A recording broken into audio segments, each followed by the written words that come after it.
Oh, what's up, snipers, and welcome back to our Minnesota Wild GM mode. So, in last episode, I said I might be doing a trade here at the deadline, but a lot of teams don't have exactly what I want to get up in exchange for people like Granlund and Dumba.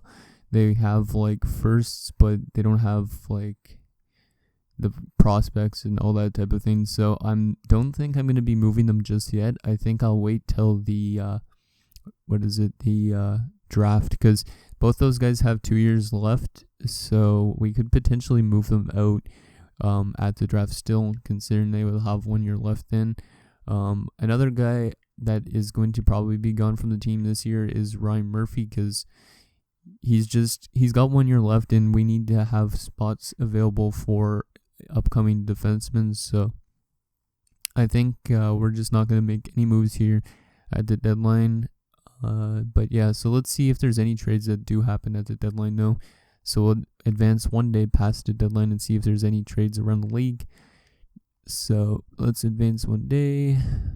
We didn't get any trade offers during that time span, so yep, we're gonna make those trades during the draft probably or something. If we could get Granlund for like give up Granlund for like a first or something like that, that would be nice. Okay, so let's see what trades happened around the league. Some of them might have not happened at the trade deadline. Some of them might have been before. So starting off, we got Phil Kessel and a third and a fourth going back to Pittsburgh. So I guess Kessel was not on Pittsburgh, from Nashville in exchange for Michael Odette. I think that was a medium top 4 offensive defenseman and a 3rd round pick. San Jose got Shea Theodore for Daniel Sprong and a 4th. Wow, okay. San Jose is going through a bit of a rebuilding stage because they had the first overall pick in last year's draft. Let's see what else happened. So Ottawa acquired a 2nd, Sergeyev, and a 5th from Colorado in exchange for Ryan Ellis and a 6th. Okay. Vancouver got Craig Smith, I think it is, a 3rd and a 6th from the Islanders in exchange for a 2nd and a 4th. And 2 others.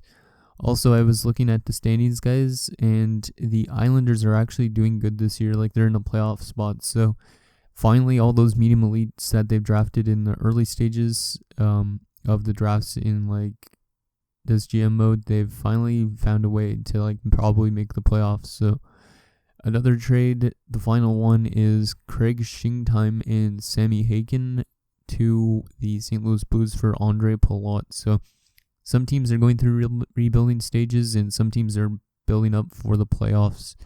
And that is what we don't think, because our record currently 25-31-6. We have way too much regulation losses.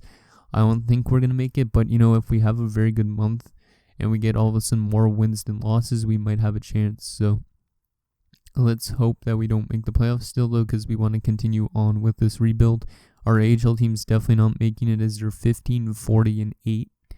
So hopefully our prospects are still growing, even though the team's not performing down there in Iowa.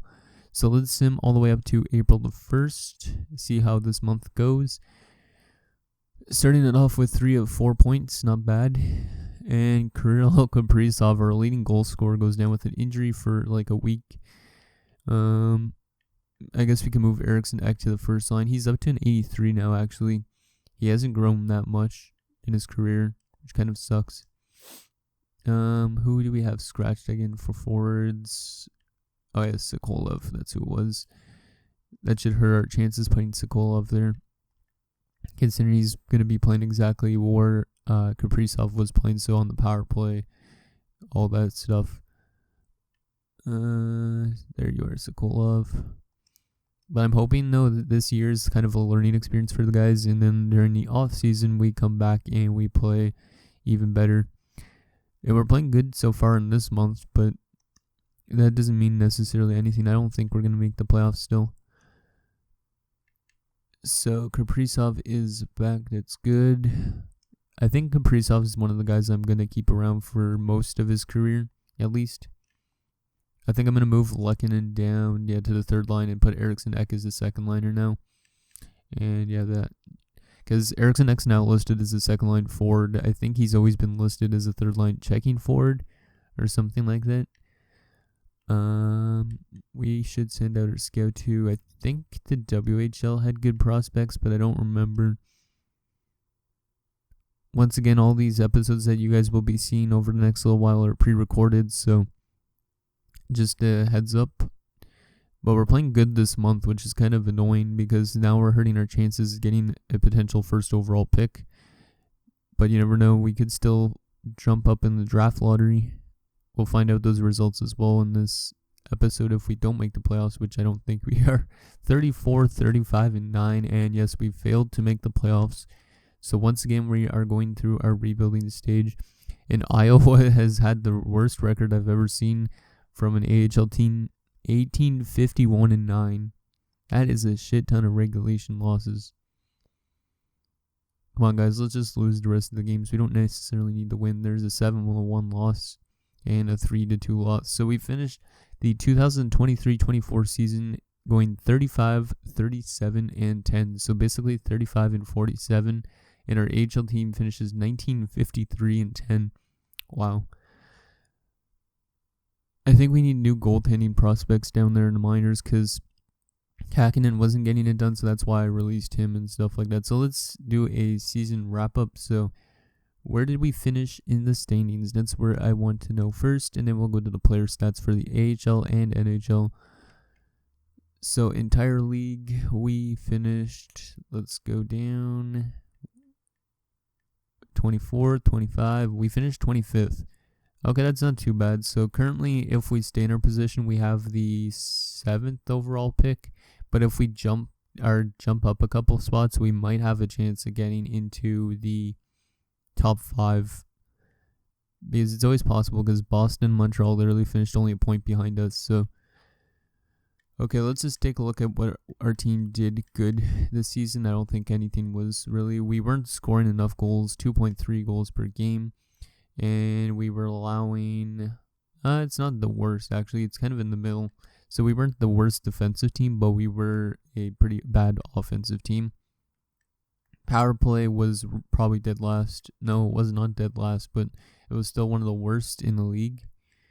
And penalty kill percentage, middle-ish, 82%. That's not horrible. So we were a pretty solid defensive team for the most part, it looks like, but we weren't that good offensively. And when you let in more than you could score, then that's why you don't make the playoffs. So let's take a look at our player stats, starting with forwards. So Kaprizov had 54 points in 80 games, 29 goal season for him. Let's just look at his career quickly. How good of a season is that? It was pretty average for him. He doesn't seem to crack more than 60 points a season, but that's okay. Let's see. Granlund, 50 points. This guy, like I said, we're probably going to be having to move out at the draft. He only had 6 goals, but he had 44 assists, so not too bad for a 32-year-old. Then Joel Eriksson at 48 points. Kunin, 44, and he's up to an 83 now. So he is still, or wait, was he an 83 always? I think he was always an 83, actually.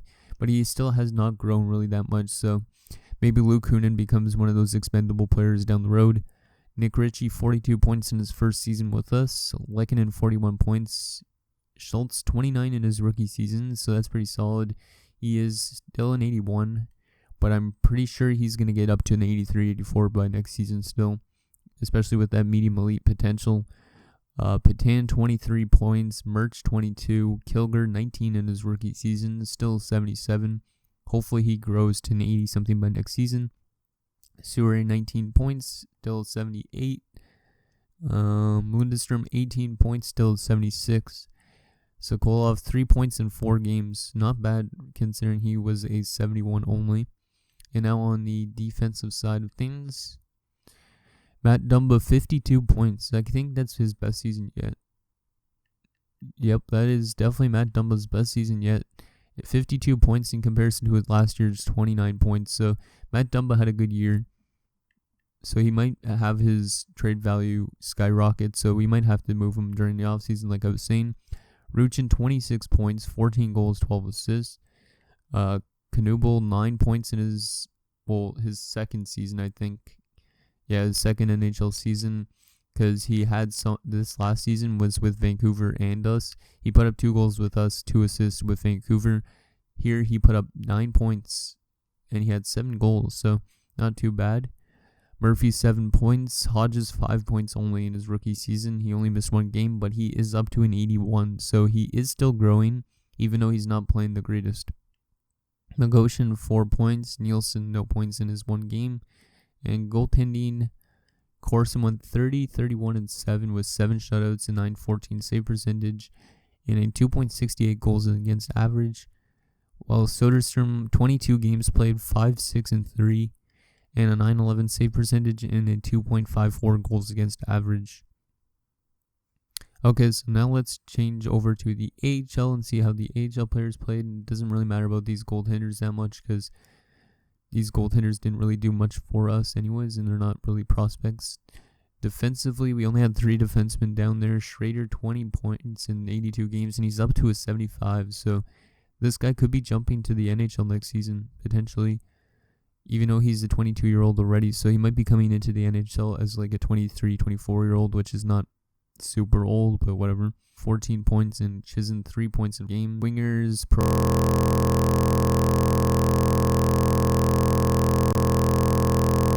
Birchie 32, Rafalski 26, Theo Flynn 16 points, Forsberg 13 points and only 1 goal. But he's up to a 67, and this guy still could be potentially an NHL player. The lowly we signed in free agency, I don't know if he's grown or not. 61 now, and he's got 12 points in 82 games. On the left side, we got Gonchar up to a 73, or he might be still a 73.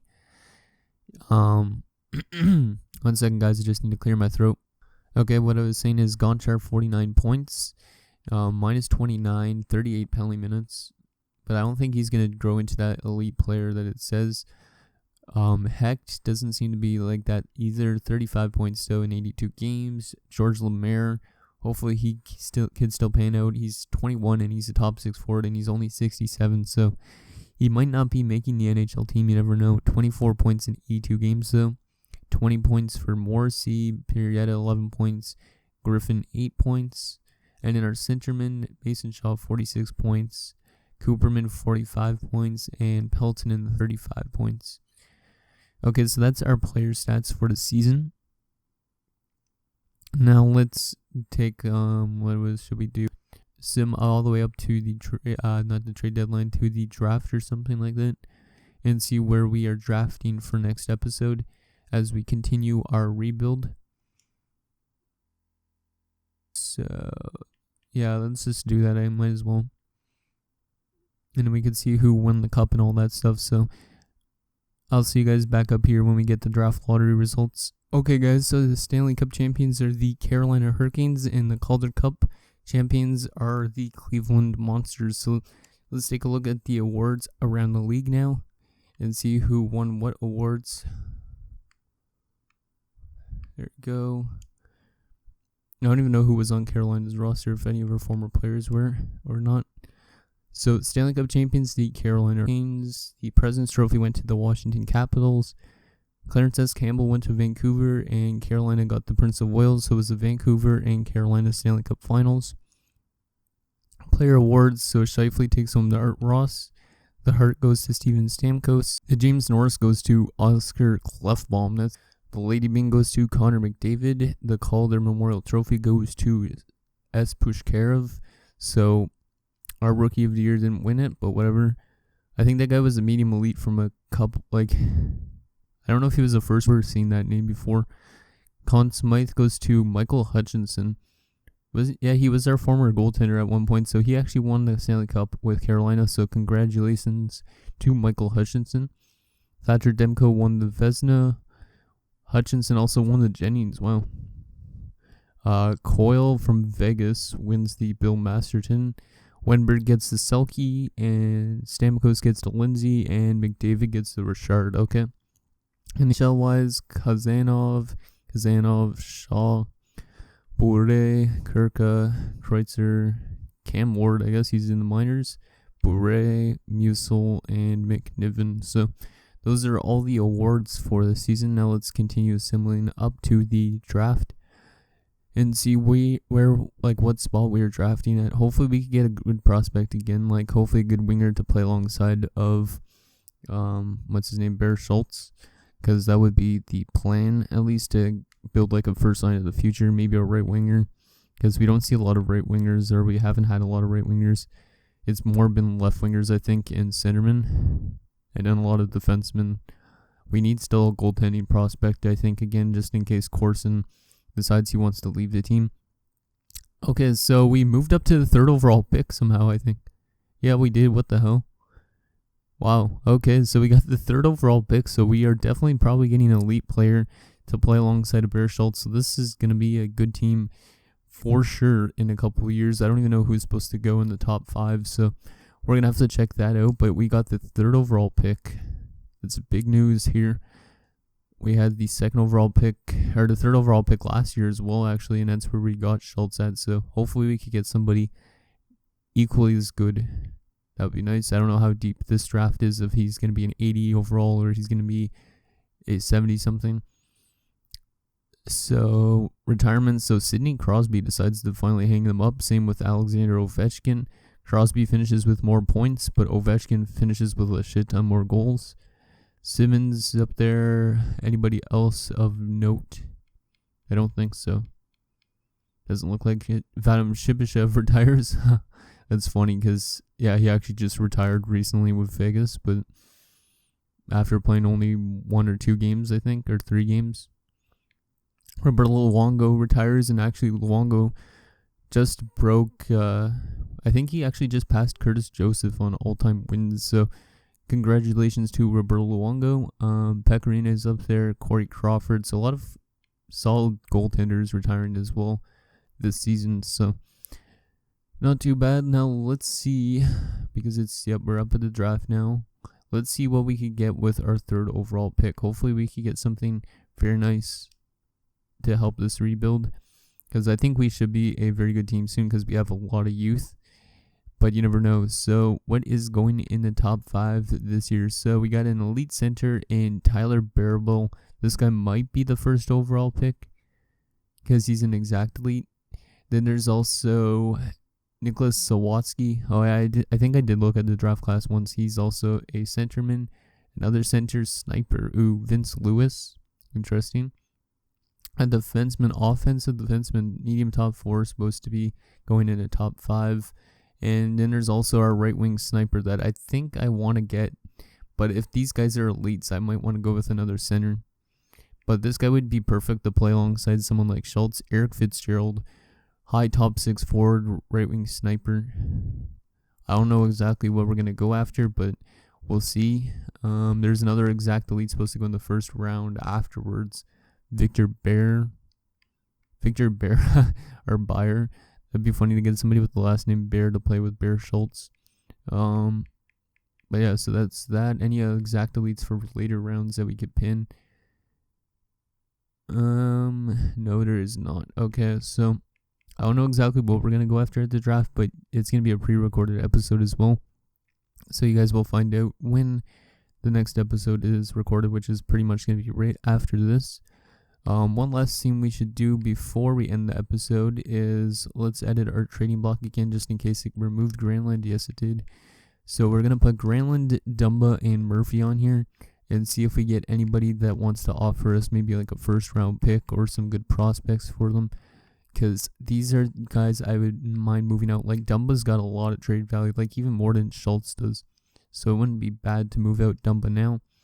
And then I said, where's he? Where's the dude? Murphy. That's what I was looking for. Where is Murphy? Oh, there he is. He's not got a lot of trade value at all. And he's overpaid 3.8. So there you go. And I'll set the wants afterwards, but there you go. So there's the trading block. Also, I don't know who I think I should make captain for next season, but whatever. Let's just check the progress report, seeing who's growing in what categories. So Gonchar seems to be getting the most growth. He's up to 75 now, but he's still not NHL ready. He might eventually become a 4th line forward, which is not bad to have at least a 4th liner that's a 2-way guy, because he's got how's his defensive stats? Not horrible. He's got good stick checking and stuff like that, so he could be a penalty killer maybe. Hodges says he's a 79 now, but he's probably... Oh, wow, he's listed as a medium top 4 now? What the hell? So he's not a low elite player anymore, but he's a top 4. So top 4 is not bad still. I take that because low elites don't grow that good normally. Schultz, still 81. Larry Sure up to a 79. Nice. Like to see that. What about Kilger? Still 77, and he didn't grow that much. Whatever. How about Corson and net? He only grew a tiny bit, so he might cap off at an 85, which is okay, to say the least. Forsberg's grown a lot. Okay, we're getting some growth from our prospects, which is nice. Okay, so anyways, guys, that's going to do it for this episode of our Minnesota Wild GM mode. So next episode, we're going to get down the draft and the complete offseason, and hopefully get another stud player to bring this organization to being maybe a top contender in the NHL next season. So thank you guys so much for watching. See you guys next time.